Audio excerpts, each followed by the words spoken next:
الرحمن الرحيم إنا لله وإنا إليه راجعون. waxaan tacsidiisii joognaa aaskiisii joognaa cumar carte qaalib iyo suldaan maxamuud xandulle aaskoodii baynu joognaa. taariikhdii waa laga sheekeeyey oo dib loogu noqon maayo, waa intaa madaxweynuhu sheegay taariikhdiisa iyo in ka badanba wuu leeyahay. cumar carte qaalib waxaa lagu xusuusanayaa waxa weeye wuxuu ahaa haliyey Soomaaliya u dhashay ilaa maalinta mucallinka ah ilaa markuu wasiirka ahaa. wuxuu ahaa nin haybad leh, gaalo iyo islaam qofkii u tagaaba ka haybadiisto.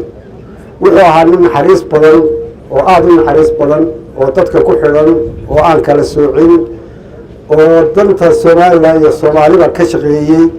meeshuu tagana magac iyo maamuus ayuu leeyahay, taariikhdiisuna baabi'i mayso. anigu in badan baan aqeen.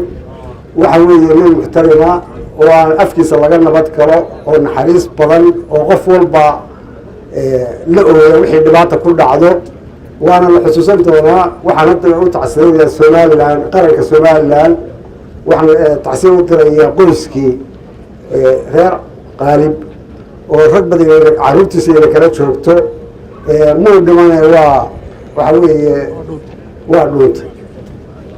waxaan rajaynayaa waxa weeye cumar carte qaalib in badan buu siyaasi ahaa. waxaynu u baahannahay wixii wax ka tirsanayey inay saamaxaan oo laysa saamaxo.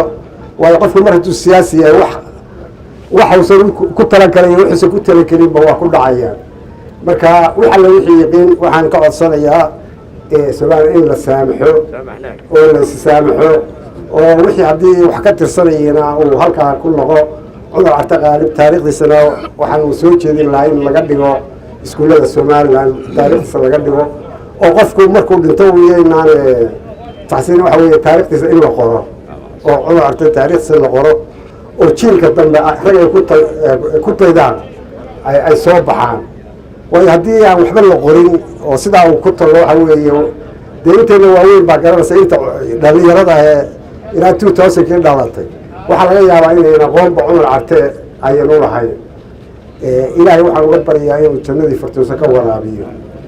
innagana naxariis janna ilaahayna siiyo. halkaasaa loo wada socdaa, qofna ku baadi maayo, waa una kala horeynaya. marka faatixadana ha loo maro, ha la saamaxo. assalaamu calaykum waraxmatullaahi wabarakaatu.